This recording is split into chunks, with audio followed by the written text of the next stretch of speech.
What does Michigan State football still need to do this spring to consider it a win? Well, we get into all that, plus your mailbag questions on misery, but also, hey, some basketball too. Let's go. You are Locked On Spartans, your daily podcast on the Michigan State Spartans, part of the Locked On Podcast Network, your team every day.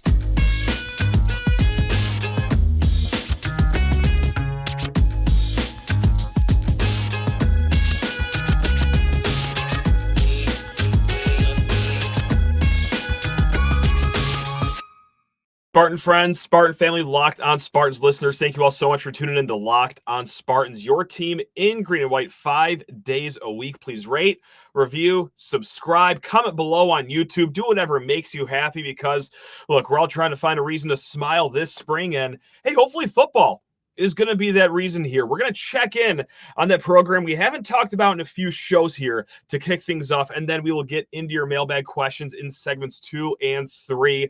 Now, before I do that, I got to fix this football behind me. If you're not watching on YouTube, that made no sense to you, but all right, there we go. Now we're really rocking and rolling here. All right, again, it's been a little bit since we talked about Michigan State football, and they are less than 3 weeks until their spring showcase bonanza.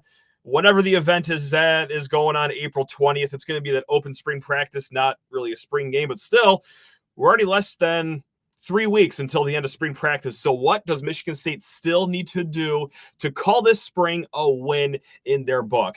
Now, of course, don't get us wrong. Unfortunately, there are some things that we'll have to be actually patient for, whatever, but, stuff that we won't be able to completely judge until the fall, like development of the offensive line, or how good has the pass coverage for the linebacking core really have gotten? But, I mean, for something like that, you could already see that some ground has been made there. Like, yes, they have gotten Wayne Matthews, the transfer linebacker out of Old Dominion, who grades very well in pass coverage per Pro Football Focus. But also, a few days ago, this isn't a new addition. This is a name that we all know, Cal Haladay. He was speaking to the media, not just talking about how much he likes Joe Rossi's scheme and his system, but also talking about how he has lost 15 pounds in this offseason. He's lighter. He's moving better.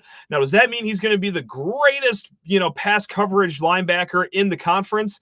No, probably not. Like, he does have a long way to go to get up to that point, but that was one thing that really hampered Cal Haladay. Look, he's as good of a run stopper as you can get. You do not want to meet Cal Haladay in the A gap if you're a running back, because odds are it's not going to go too well for you. But that was where he was vulnerable, the pass coverage. He has taken that seriously this offseason. Can he get to very below average to anywhere close to average just by losing weight and continuing to thrive early on in the Joe Rossi scheme? Hey, look, again, we won't be able to grade it completely until the fall rolls around, but at least it's something being addressed this spring. So again, you could just go up and down the list of things that we want to see happen next fall, but there are also some concrete things that we can see happen in this spring, namely May, when the spring transfer portal window reopens again, because another way they could win this spring even goes beyond these spring practices. The spring window, the 15-day spring window, will not open this year until May 1st. All right, and Michigan State still needs additions in the portal. Guys like, the defensive ends would help here, guys. They were 8th last year in the conference in sacks. Michigan State was, that is. That's just on the cutoff of being in the bottom half, but look, there's not a direct linear equation to sacks that you get in a game and how good your season is. But look at the teams in the bottom half of the Big Ten for sacks. There were only 2 teams in the bottom half of the Big Ten that got 6+ wins. It was Wisconsin, who really still had an underwhelming year last year, and then Ohio State. They were actually in the bottom half of the Big Ten, but they do a lot of other things incredibly well. So, they could have a unit not pull their weight in the pass rush. But pass rush is so important, and yes, they got Quindarius Dunnigan, a productive player from Middle Tennessee State, but they also lost Zion Young in the offseason.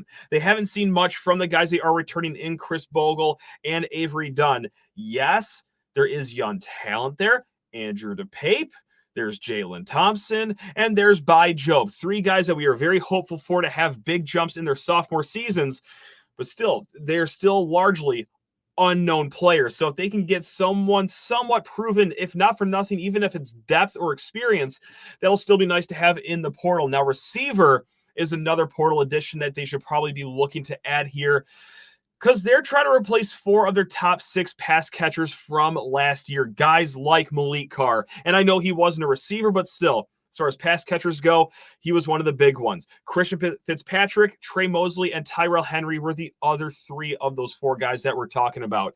They have to replace 100 receptions of those 4 guys that we named last year. Now, they did address it in the winter portal window with TJ Sheffield, except that didn't work out. He's not coming here. What was it? Was it academics? Was it admissions? Did he just change his mind at the last second? Who knows? The fact of the matter is that TJ Sheffield is not coming here, and this is a position of emphasis. So will they find someone in the portal this spring? Now, can you count on guys like, hey, because there is good news, guys like Jack Velling, the tight end that's coming in from Oregon State, all right? That fits your tight end problem. But you still need a third receiver, because you do have Montori Foster, the leading receiver last year, and Jerron Glover, a guy that Georgia was trying to pick away from the program here in the offseason. Largely injured last year. That's why he didn't put up flashy numbers. But those are 2 guys you feel good at the X and the Z. Who are you going to throw into that slot? Well, could it be a Nick Marsh? Now, it very well could. It is hard for a freshman receiver to make an instant impact in college football, but it has happened. And it has happened here since 2015. 3 true freshman receivers have had 20-plus catch seasons. Donnie Corley, he was very highly coveted in the 2016 class. He had a great freshman year. Cody White, he had 35 catches in his freshman year. And also Trey Mosley in his freshman year, he got above 20 catches too. So are we expecting like a 50-60 pass catching season from Nick Marsh? No. But could he have a really productive year as that third receiver? Sure. He could, or maybe Antonio Gates Jr., a guy with just 5 catches last year, has something to say about that third receiver role. But still, again, these are 2 largely unknown talents. Can you get an older, experienced guy in the spring window? It's easier said than done, but you might just have to. Now, cornerback is probably the 3rd position that I want to see shored up here, and this is something that we could follow along with the rest of these spring practices, because I already thought it's been fascinating that Dylan Tatum has been practicing with the safeties. That's a guy that a lot of us had not just penciled, but sharpied in to a starting cornerback position here. But no, he's been working out with another position group. So is this telegraphing that things may be okay with the cornerback position? Guys like Caleb Coley, who started the year last year hurt, but came along at the end of the year, or a true freshman in Chance Rucker last year, could he be having a strong enough spring to really cement his role as a starter as a sophomore? That we can already figure out is probably more truth, but man, we all thought it was going to be Rucker on one end, Tatum on the other end. But then again, you do have older experienced guys like Marquis Lowry, Chuck Brantley, guys that are often injured too, but maybe they're feeling okay about the cornerback position if they're already shipping Dylan Tatum out. I don't know. We're going to talk with Matt Wenzel of MLife here later this week. I'm going to pick his brain on that a little more, because that's been fascinating, but still would love to see another cornerback added here to consider this spring a win, because they could use talent, they could use experience, and my God, with how many injuries Michigan State has at cornerback year in and year out, you could use depth. Now, of course, as Michigan State fans, we would be remiss to completely neglect the other side of the portal conversation. Is you need to prevent guys from leaving in the portal. And I say that as Michigan State fans because we know what happened last spring. Cool. We're going into the summer. Looks like Peyton Thorne is holding on to his lead as a starting quarterback. And hey, if not for nothing else, at least we got Keon Coleman as receiver, right? Right, guys? That nothing's going to change there. Well, we all know what happened at the 11th hour of the spring portal window. Those 2 guys leave. So, yes, you got to hold on to guys like Jordan Hall, who, when he talked with Spiro Avenue on the Spiro Avenue show, Justin Spiro of the Spiro Avenue show not too long ago, he point blank asked him as he went into the offseason, like, are you a Spartan? And he gave an answer like, yes, I am a Spartan going into January. Like, very like weird-ish language there. So, again, in the portal era, nothing is ever for sure. Odds are you can count on Jordan Hall staying with this program throughout the summer, but my goodness gracious, the way he talked about the vagueness of the quote and just, again, how crazy things can be.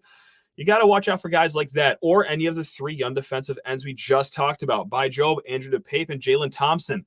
Honestly, I'm shocked all 3 are still on this roster with all the turmoil and the turnover that happened in the offseason. That would have been a perfect time for guys with that pedigree to jump ship and look for their next place. But hey, they're still here. And if you can get out of spring with all 3 of those guys still in tow, my God, yeah, that would be a win on this spring. Now, we're going to talk about something else here on the other side of this break. We're going to talk recruiting and how this can mean a win before getting into all your mailbag questions. But first, need to talk your ears off about LinkedIn Jobs. Now, you're hiring for your small business, all right? So you want to find quality professionals that are just right for the role, but my goodness, we wear so many hats that it's hard as a small business owner to take care of all this. Well, in comes LinkedIn Jobs. LinkedIn Jobs has the tools to help you find the right professionals for your team faster and, my favorite part, for free. Now, LinkedIn isn't just another job board. LinkedIn has a vast network of more than 1 billion professionals. That is 1 billion with a B. And that makes it the best place to hire. It gives you access to professionals you can't find anywhere else. And hiring is easy when you have that many quality candidates. So easy. And in fact, 86% of small businesses get a qualified candidate within 24 hours of posting their job. Again, they know that you are wearing so many hats that you might not have time to resource that hire. So join the 2.5 million small businesses that use LinkedIn for their hiring. Post your job for free at linkedin.com/lockedoncollege. That is linkedin.com/lockedoncollege to post your job for free. Terms and conditions apply. All right, the 4th way, or maybe 5th way, I don't know. I've lost count. It's very hard for me to count over 3, clearly. Well, the last thing we're going to bring up here when it comes to winning the spring is, hey, April 20th, when you do have your spring practice, that could be a good, massive recruiting weekend. It is true in East Lansing. It's true everywhere across the country. That's always a big recruiting weekend. So you have to have a good visitor list. Now let's jump into the mailbag because we're going to tie that point with this first question. This is asked from PGHMSU.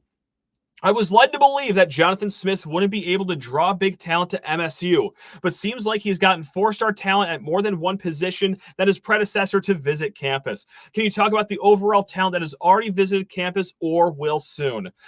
We'll take it from a very narrow window, just like within the last week and also what we can look forward to in terms of recruiting. And it's been a while since we've talked recruiting here for 2 reasons. 1, basketball has taken up a lot of the air here in East Lansing. And 2, it's been kind of quiet here. There isn't any commit still for the upcoming class.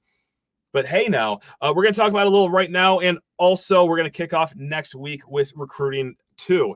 So let's talk about some of this big talent that our guy PGH is referring to, because last Thursday, this is a big legacy recruit. His father played at Michigan State.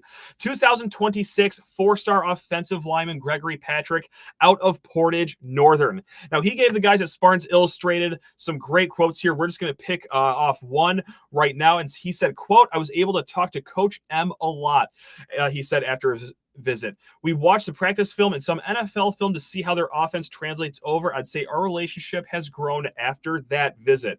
He also went on to mention that, yes, Michigan State is very in play for this, again, 4-star offensive lineman. But they also had some other big visitors last Thursday, namely thanks to the Rising Stars Academy. Now, they are a big football development program over in Metro Detroit, so they brought guys over like Marcelo Vitti. He's a 4-star athlete from Divine Child.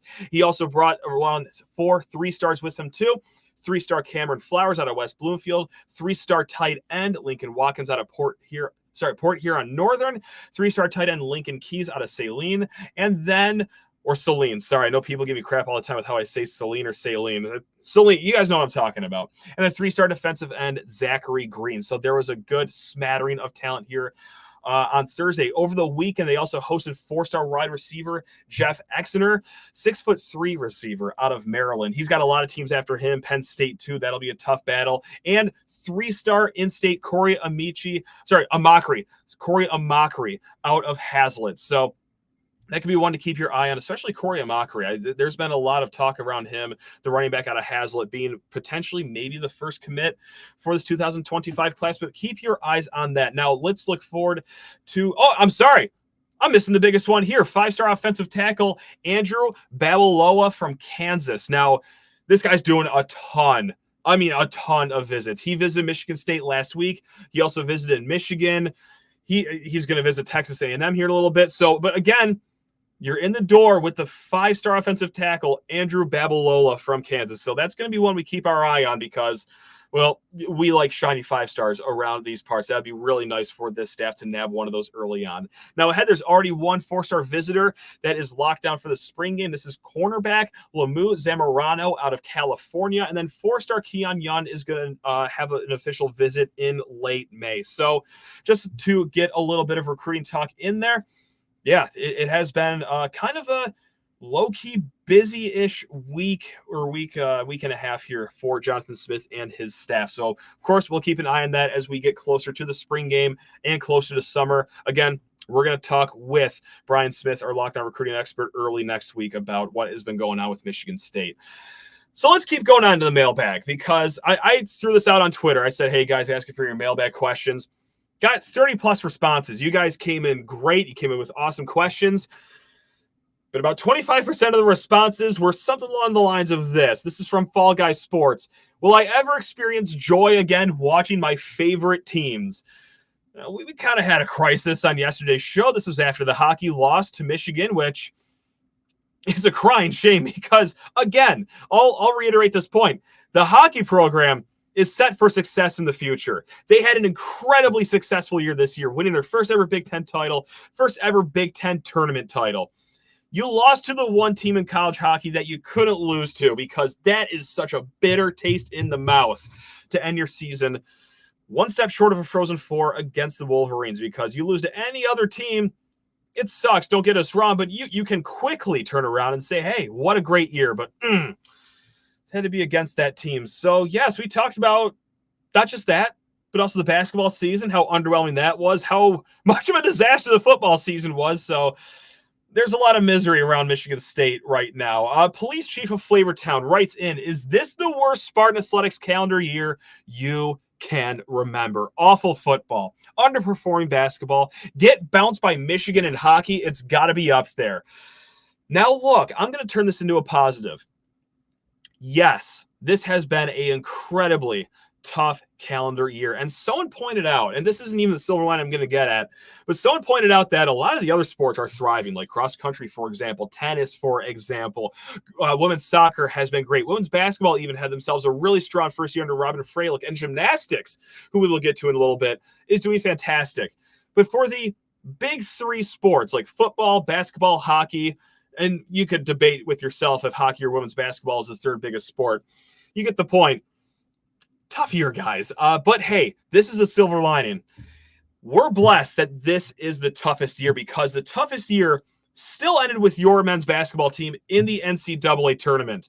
This has been going on for the better part of 25 years. Like it is just a given. Michigan State is in the tournament, it seems like. So yes, even though we ended the year in the tournament, this is still an underwhelming year, but in a way, isn't that kind of nice? I don't know. I'm trying my best over here. Now, there was one other year that I do have to point out. Now, this didn't happen in the same academic year, but it happened in the same calendar year, 2016.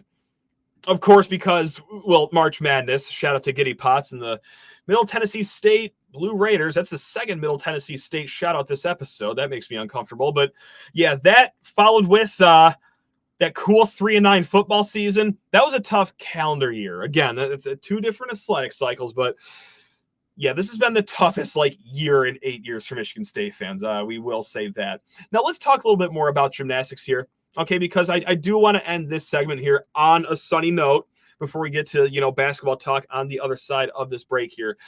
Because gymnastics is about to embark on another NCAA tournament run here. Now, they are the 3 seed in Gainesville, Florida for this upcoming weekend. They are the 12th seed overall in the NCAA tournament. So how it works is on Friday, they're going to go against Towson, Maryland, and Utah. Utah is the 5th overall seed. They are the second best in the regional.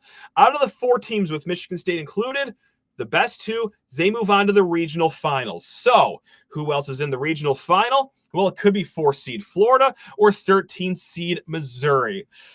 That's tough because of the top 4 of the regional finals. The top 2 from there go to nationals in Fort Worth. So Michigan State, they got to look for an upset here, whether that's over Utah or over Florida, and also staving off Missouri team that's right behind them. But hey, nevertheless, they are back in the NCAAs. They are one of the top 12 seeded teams in the country here. And also, we got to give a nod to Sage Kellerman, Nikki Smith, 2 sophomores that were just named All-American not too long ago. So, hey, don't say we're just all about misery here on this podcast. That's right. We're perking up the eyebrows and we're getting on the sunny side of things here. We're going to talk basketball questions here to end the show on the other side of this. But first, you need to talk your ears off about eBay Motors. Passion, drive, and patience. The formula for winning championships is also what keeps your ride or die alive. eBay Motors has everything you need to maintain your vehicle and level it up to peak performance. We're talking superchargers, roof racks, exhaust kits, LED headlights, and so much more. Whether you're into speed, power, or style, eBay Motors has got you covered. With over 122 million parts for your number one ride or die, you will always find exactly what you are looking for. And with eBay Guaranteed Fit, your part is guaranteed to fit your ride every single time, or it's your money back. Because with eBay Motors, you are burning rubber, not cash. With all the prices you need at the prices you want, it's easy to make your car the MVP and bring home that huge win. So keep your ride or die alive at ebaymotors.com. Eligible items only. Exclusions apply. eBay Guaranteed Fit only available to you. Now back into the mailbag here. We're going to talk basketball to end this show. Ryan kicks us off. What direction is our basketball team really going? Seems like there are some other major gaps going into next year and beyond. #portal. What direction is our basketball team going in? For one word right now, as things stand, and this could all change in a snap of the fingers, stagnant. Like oddly stagnant. Like no one has announced that they're even going into the portal. Guys that we expect to enter the portal, like an AJ Hoggard, for example. Like nothing has been said there, or like Jaden Akins hasn't announced that he's coming back or announced his intentions, whatever they are. Like it's been more than a week since the season's over and nothing has really happened. Now on the other side, when we say other side, I mean adding players to this program. Yeah, the only thing that we've really heard is that Javon Hadley has been in contact with Michigan State, and he also had a call earlier today with Michigan State. Now, he wants to wrap this up by the dead period beginning. That's going to be on Thursday, so this is all going to happen fast for Javon Hadley. But other than that, stagnant. Not hearing about them reaching out to a lot of guys like other portal wings or other centers. We're not hearing about other centers on Michigan State's program leaving for the portal or anything like that. So it's strange. No, and it was nice that Xavier Booker did announce he was coming back, but wow, other than that, slow news over here. Now, it's not going to be like that forever. It can't be like that forever because if they just go into next year with the same roster they did last year, I might just be a full-time gymnastics podcast after that because that would just not work. Karen writes in, do you think we are talking to other transfer players, but privately, parentheses, if that's a thing? If so, who would be the best fits? Thanks. Now, do I think that they are talking to other transfer players, but privately? I don't think so. But I'm not ruling it out because it's rare for it to happen, but it does happen, not just at Michigan State, but other programs too. Now, the reason Michigan State would go about it that way, not have their name attached to all these tweets that you see of, oh, player X has been contacted by these many programs and seen Michigan State's name every single time, is that maybe they are asking to keep it private just so they don't rub anyone the wrong way that's already currently on the roster. Again, do I think that's happening? No. But if it is, that would be the reason why. So now here is another question. Now, these questions came from Upper Deck Jerk Guy. Now, a lot of this has to do with the transfer portal. Like, who are some of the top 3 centers in the transfer portal that you think would fit in with the Spartans in the way Izzo coaches, and why? Now, I got 3 players. 2 of them are very different than this first one I'm going to name. And the first one is Rutgers center, Cliff Amari. And I'm saying that because this guy has given us fits here whenever we play him. Now, that's not anything special. Even average centers give us the beats when we play them. But Cliff, he is that just built in a Tom Izzo mold center or just player. Like when you think mid-2000s Michigan State, just tough, physical, rebounding, that is who you get with Cliff Amari. Now, it's been rumored, I'm not reporting anything, but it has been rumored that, well, he's in the portal because well, a team coached by another old Italian man, but this one on the East Coast of the United States, kind of lured him into the portal. Now, we'll see if the team that lured him into the portal is the team that ends up getting him. I don't even think Michigan State would be in contact here or thinks that they're going to be in the sweepstakes for Cliff, but that would be an awesome player to add. Now, the other two players, William Kyle III, all right, 6'9" big guy out of South Dakota State, and then Brendan Garrison, they're a little different, cut from a different cloth as Cliff. More slender, more fluid athletically, more front to the basket scoring, but the way I see Izzo coaching it is that, well, not too long ago, we just saw him coach Jaren Jackson that way. Like a big man like Jaren Jackson, a guy that's lanky, tall, athletic, can't shoot. Now, these two guys aren't three-point threats the way Jaren Jackson is or was. I know these guys aren't going to be as good as Jaren Jackson, but still, it's the mold that we're talking about here. William Kyle, he's a little more experienced. I think he's going into his third year of college. But yeah, just a fluid guy that we're talking about, 6'9". And then Brendan Garrison, he's an Oklahoma State transfer, McDonald's All-American. He was a true freshman for the Cowboys last year. 6'10", 240 pounds. I would really like to see the scale that he was weighed on. I don't believe that 240 number for a second. He looks way closer to 200 than 240, but nevertheless, like that's a guy that I could see Michigan State A, reaching out to, and B, having it work because, well, you can point to the Jaren Jackson years and say, this is the vision we have for you, Mr. Garrison, right here. Like, see, it does work. So I know we're all over the board here. So I guess in closing, just anyone that's tall with 4 limbs, I think would just be okay here. But yeah, if I had to pick and choose some names, those are 3 for you right there. Now, the second question from Upper Deck Jerk Guy. Why is the only news we have about Izzo pursuing a transfer about a combo guard in Javon Hadley? Fantastic question, Upper Deck Jerk Guy. Why has it been so quiet? Well, I try to get into the mind of Tom Izzo, and I know how silly that is. We're from different generations. He knows way more about basketball than I do. He's more accomplished than I will ever be in my entire life, but screw it. Let's try to get into his mind. When I try to get into his mind, the number one thing I see when he builds a roster is culture fit.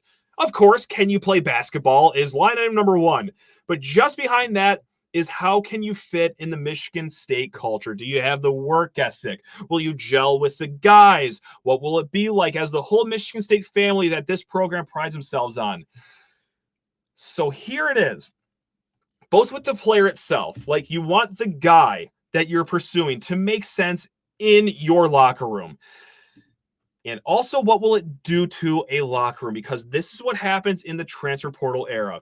Guys bounce around all the time. And this is something that we talk about all the time. I sound like a broken record. But what is the best way to get a pay raise in life? And this pertains to the transfer portal too, is by switching teams. Far often, this happens a lot, guys, where a player will enter the portal, go to another team, and all of a sudden on his new team, he's making the most money out of anyone on the team. How do you think that goes over with the rest of the locker room?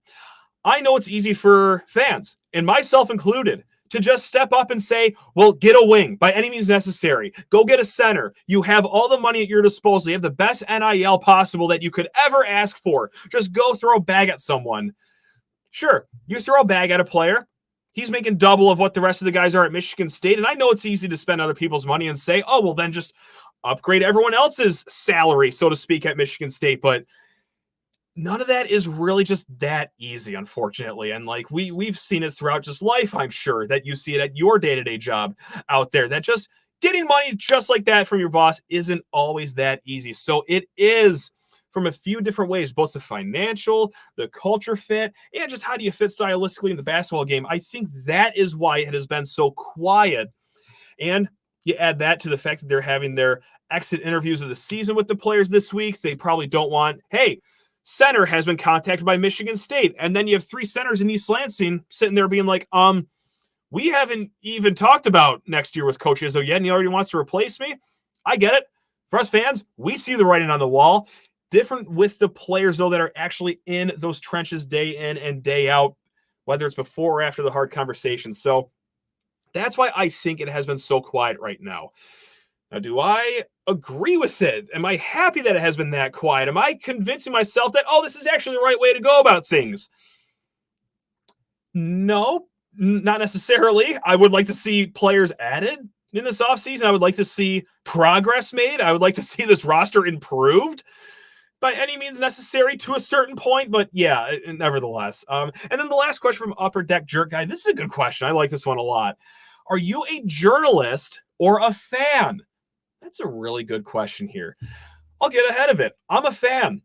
Look, I am a fan first and foremost, and I hope, if not for nothing else, I'm just authentic with anyone that listens and watches this show. Now, let's not get it twisted. Sure, we do journalistic things on this show. Once every blue moon, we will go ahead and break news. But if we're not breaking news, we are peddling information. We're talking about quotes. We're digging up stats. We're breaking down the games here. Sure, I'm a fan first, but I'm a fan first because I want to connect with this fan base. I don't want this to be a stiff show. I don't want this to be, I'm just Mr. Non-bias. And when I say I want to be authentic, I also don't want to be a lot of journalists out there that just act like that they're not biased and act like they're not fans and then get credentialed to games, but really no. I do not belong on press row. I have been asked if I want to be credentialed for games. No, because I think that blur the lines way too much. I'm not going to be the journalist that sits in the games, acts like I'm not a fan, even though deep down inside I'm burning up during all these games. No.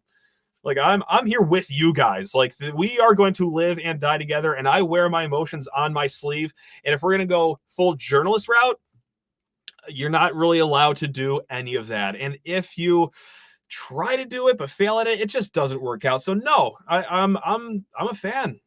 We'll call it fan media is the word. So yeah, again, is this a professional show? Yeah, I like to think so. You could have your own opinion on that, but we do actually work a lot before we record and then get some really great guests that bring on their professionalism too. At the end of the day, yeah, we are fanatics of this team. So great questions, Upper Deck Jerk Guy. Actually, his fourth question was, when do I get my invoice? Or who do I send my invoice to? He wants to be paid for those questions, which he probably should, because those are really good questions to end this show. Guys, there were so many questions that we did not get to. Again, we're going to talk with Matt Wenzel at the end of this week about Michigan State football. I'll try to splice in as many questions as we can between now and maybe even the end of next week. But keep them coming, whether it's on Twitter or lockedonspartans@gmail.com. Please, you guys are truly the best. Really appreciate all your questions. Appreciate you guys listening, watching. Love you all. Go Green.